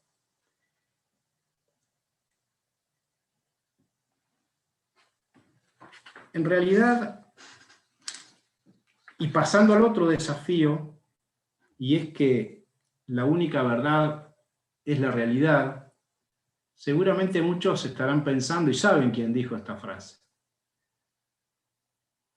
Es una lástima que acá yo no pueda escuchar ni ver, pero todos los que pensamos quién dijo esa frase, en realidad el primero en decirla fue Aristóteles. Después la volvió a traer Kant y después la hizo popular Perón. ¿Y por qué digo que la única verdad es la realidad? Porque hay dos o tres ideas que andan dando vuelta, y una, seguramente más de uno de nosotros ha escuchado decir que hay profesiones en riesgo, que hay profesiones al borde de la desaparición. Y dentro de esas 10 profesiones al borde de desaparecer, aparecen los abogados y aparecen los contadores. E independientemente de esos estudios o de esos análisis o de eso, yo preguntaría también si eso es así o es cercanamente así en un país como en Argentina. La otra idea, que también hay muchos trabajos escritos y uno puede encontrar diversas opiniones, es cuáles son las profesiones más buscadas o más demandadas. Y allí tampoco, en ese ranking, tampoco nos va tan bien. Es decir, si uno mira las profesiones más buscadas en el 2020, en el 2021, las finanzas, la administración, se lleva algo así como, depende del estudio, pero se lleva algo así como un 8%, un 10% de las profesiones más demandadas. Ahora, ¿por qué digo que la única verdad es la realidad? En la Argentina, tomando datos de la Secretaría de Políticas Universitarias, la última publicación estadística, que es del año 2018, ingresaron al sistema universitario casi 550.000 alumnos. Y de los 550.000 alumnos, el 35% ingresa a carreras de las ciencias sociales. Algo así como 200.000 alumnos. De esos 200.000 alumnos, 90.000 ingresan a carreras de economía y administración, incluida ahí la carrera de contador público. Y de esos 90.000, aproximadamente unos 40.000, 45.000 son de la carrera de contador público.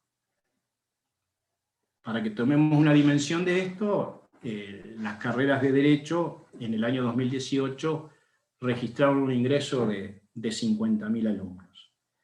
Entonces, uno pareciera ver una tremenda contradicción entre las carreras que los jóvenes siguen eligiendo y este futuro no muy promisorio de las carreras de las ciencias económicas. Ahora, esto nos obliga a pensar qué es lo que está pasando con esos alumnos.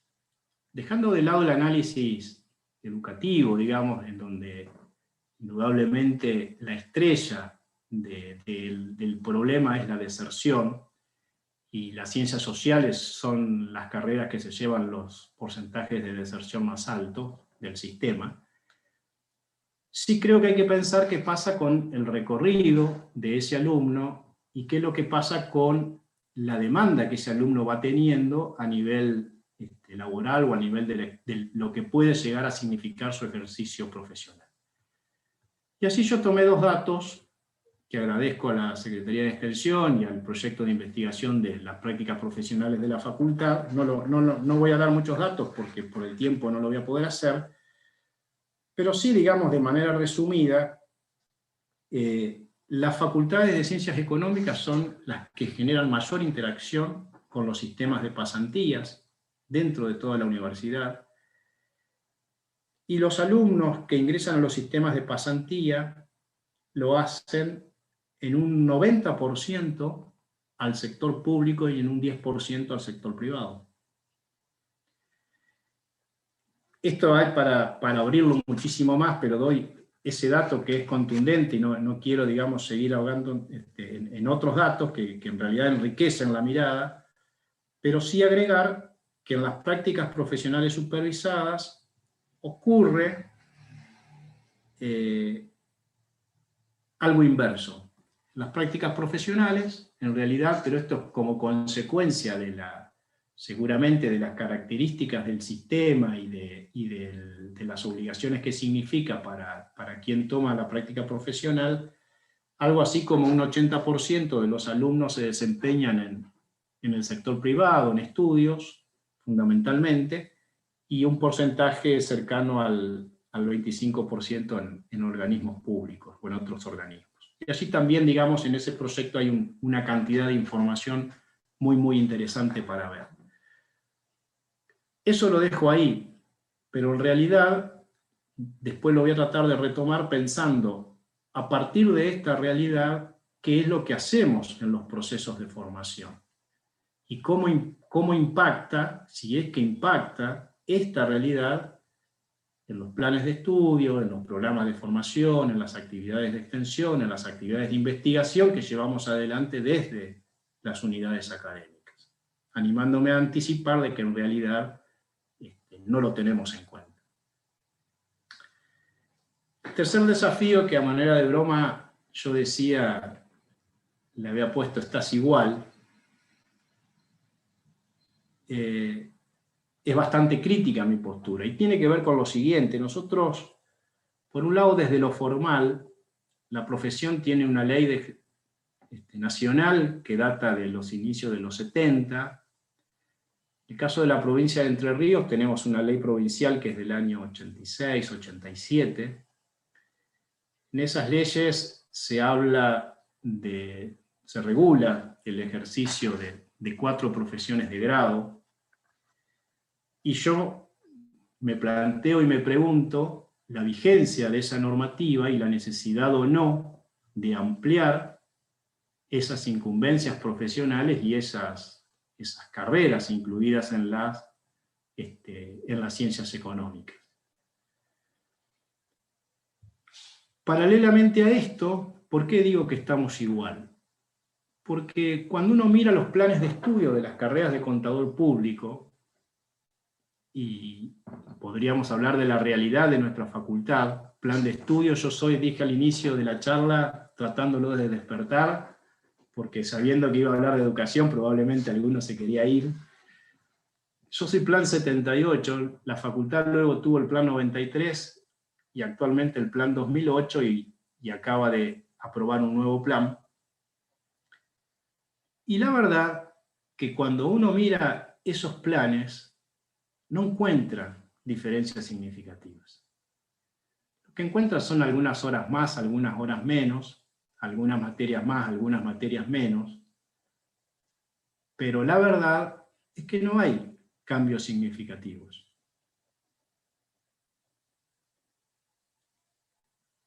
Si uno mira en esto de pensar si estamos igual, los estándares de la acreditación, el proceso de acreditación de las carreras de contador público, a mi manera de ver, digamos, y me hago cargo de mi opinión, significaba una tremenda oportunidad de mejora para las carreras en ciencias económicas. Sin embargo, el documento base que da lugar a los estándares de acreditación nace en el año 98. Y si uno mira ese documento base del año 98, en realidad incluía a la carrera de contador público, a la licenciatura en administración y a la licenciatura en economía. Luego, en el documento final, las otras carreras se sacan, dado que no son del artículo 43. Pero si uno mira ese documento inicial del año 98, que luego tuvo un documento prácticamente aprobado en el año 2004, con el que finalmente se aprueba y da lugar a los estándares, tampoco encuentra modificaciones sustantivas. La modificación más importante que tuvo ese documento base que da lugar a los estándares de la acreditación es la incorporación de las prácticas profesionales supervisadas. Prácticas profesionales supervisadas que consumen nada más que 100 horas de un plan de 2.700, con lo cual estamos hablando en realidad de una incidencia menor al 5%, 3-4% de la carrera, de la carga horaria del plan. Entonces alguien se podría preguntar si estamos igual. Yo creo que, no sé si estamos igual, pero tengo la sensación de que desde el punto de vista, desde el punto de vista de estos temas, estamos relativamente estancados. También alguien se podría pensar de que si es necesario cambiar, porque podríamos considerar de que en realidad estamos bien. Y si lo pensamos hacia adentro, que es muchas veces lo que pasa en los sistemas universitarios, en las universidades, en las facultades, cuando se plantean modificaciones de planes, si no se logra abrirse al contexto, que fue lo que dije al principio, seguramente los cambios quedan en meras intenciones y no se concretan. Si tenemos una mirada estratégica, contextualizada y de futuro, seguramente que deberían ser muchos los cambios que deberían proponerse. Ahora bien, En verdad, cuando uno mira y vincula esa mirada de las habilidades que se requieren, lo vincula con los requerimientos formales, que en nuestro país además son complejos, porque por un lado tenemos las regulaciones de los organismos profesionales que van en disonancia con lo que establece el Ministerio de Educación y con quienes controlan eso, ¿cierto? Pero si uno mira eso, probablemente el tema no está en las temáticas, sino que fundamentalmente está en las formas, en las metodologías, en lo que, no sé si fue Alejandro o José Luis que dijo, en las habilidades blandas, en las formas de aprender. Y es allí en donde seguramente deberían aparecer algunas ideas que permitan generar un proceso de innovación en la formación de los profesionales. Hay países en donde, por ejemplo, las prácticas formativas constituyen el 50% de la formación del alumno. Si no estamos hablando ni de prácticas profesionales supervisadas, que como mencioné, llevan apenas un 4, un 5% en la formación, sino que estamos hablando de prácticas que llevan una carga realmente del 50% en todo el proceso de formación. Y tampoco es una pasantía, porque lo que ha pasado con el sistema de pasantía es que el tomador de la pasantía y también, digamos, la entidad educativa, porque no tiene incidencia allí, se desentienden del proceso de formación. La práctica formativa es verdaderamente una práctica laboral formativa que forma parte de la currícula del estudiante. Seguramente deberíamos volver a rediscutir el tema de la necesidad o no de la formación de un profesional generalista o de un profesional especialista, y rediscutir esto en el marco de una verdadera formación profesional continua. Porque está claro hoy que ninguna formación formal nos permite ni nos va a capacitar y habilitar para el ejercicio profesional de manera permanente. Seguramente deberíamos revisar los contenidos mínimos, pero hacerlo bajo una vinculación sincera con el ejercicio profesional. Es decir, realmente cuáles son aquellos contenidos que hoy requieren para un ejercicio profesional adecuado, responsable, ético, tal cual se lo mencionó anteriormente. ¿Cómo juega la formación formal, en este caso de una universidad, de una facultad, con los procesos de formación, con los otros procesos de formación no formales que existen a nivel mundial y que cada vez son más generalizados, más agresivos y más valederos para las organizaciones? ¿Cómo armamos una currícula flexible, no estructurada? ¿Cómo articulamos los trayectos formativos? Y cómo articulamos las disciplinas. Y en esta articulación de disciplinas, muchas veces uno habla de la necesidad de la internacionalización de la educación argentina, la cual plenamente comparto esa necesidad, pero nosotros tenemos una asignatura pendiente que es la nacionalización de la educación argentina y la articulación de las distintas disciplinas de las ciencias económicas en este caso.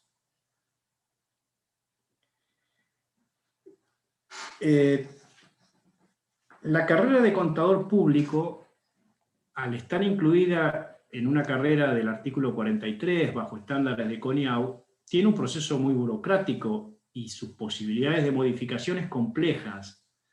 Entonces yo me pregunto si no debiéramos, de una vez por todas, avanzar hacia la formación de un licenciado en ciencias económicas, como es en realidad en muchos lugares del mundo, que sea verdaderamente la disciplina madre de la profesión. Y luego sí, articular hacia las otras especialidades de las ciencias económicas, ¿no? Hacia el contador público con sus incumbencias particulares, hacia el licenciado en gestión, a ser licenciado en economía.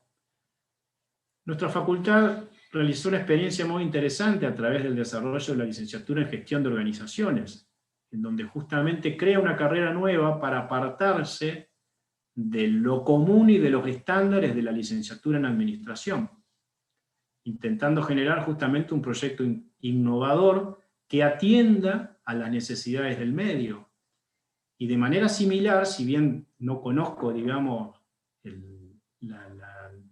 la cocina de la discusión, de manera similar desarrolla ahora una licenciatura en gestión de recursos humanos.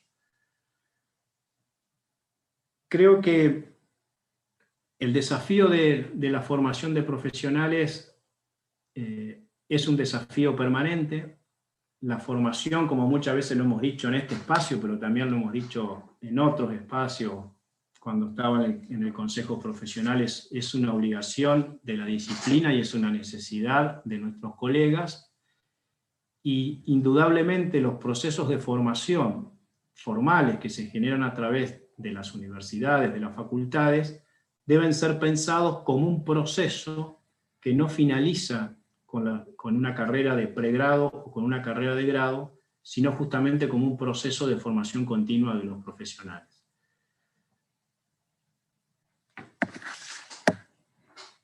Llego hasta aquí, tengo entendido que la charla es hasta las 17:30, yo les agradezco la posibilidad de haber hablado, y bueno, y seguramente habrá preguntas fundamentalmente para los paneles primero y segundo, que son indudablemente para quienes ejercitan la profesión y nos están acompañando virtualmente, los que resultan de mayor inquietud. Muchas gracias. Bueno, muchas gracias Andrés, gracias José Luis y Alejandro. No sé qué ha pasado, pero no hay ninguna consulta, creo que quedamos todos tildados, pensando, con mucha tarea para hacer, repensar, con este comentario final de que estamos haciendo con la formación de los contadores públicos. Así que, bueno, creo que hay mucho para hacer. Y bueno, también comparto la idea de que los consejos profesionales deberían también trabajar de manera articulada con las facultades, con las universidades. Así que, bueno, de mi parte, solo resta agradecerles por las exposiciones, la verdad que muy, muy, muy buenas, muy interesantes, y le doy la palabra a Eduardo para que haga el cierre. Muchas gracias. Gracias, María de Dios. Me sumo a los agradecimientos para José Luis, para Alejandro y para Andrés, por supuesto muy, muy claros sobre sus posturas, y la verdad que nos dejan reflexionando sobre nuestra profesión muy seriamente. Y también comparto que no solamente en el ámbito de la universidad, sino también en el de los organismos profesionales, conjuntamente tenemos que trabajar y debatir sobre estas cuestiones. Y antes de saludarlos y cerrar esta actividad de formación, si me permiten, y lo hago con todo respeto, pero hoy, además de celebrar o de conmemorar el Día del Graduado en Ciencias Económicas, también se conmemora el Día del Bombero Voluntario.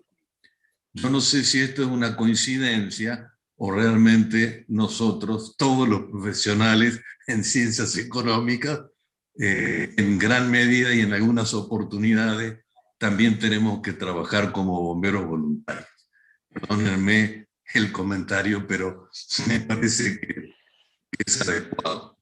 Bueno, les quiero agradecer profundamente a toda la enorme participación de colegas y de amigos que nos han seguido por nuestro canal de YouTube de la facultad, a nuestros expositores, a los organizadores, y que tengan muy buenas tardes y que terminemos muy bien nuestro día. Un abrazo enorme y buenas tardes. Abrazo, felicidades, cariño. Gracias, gracias.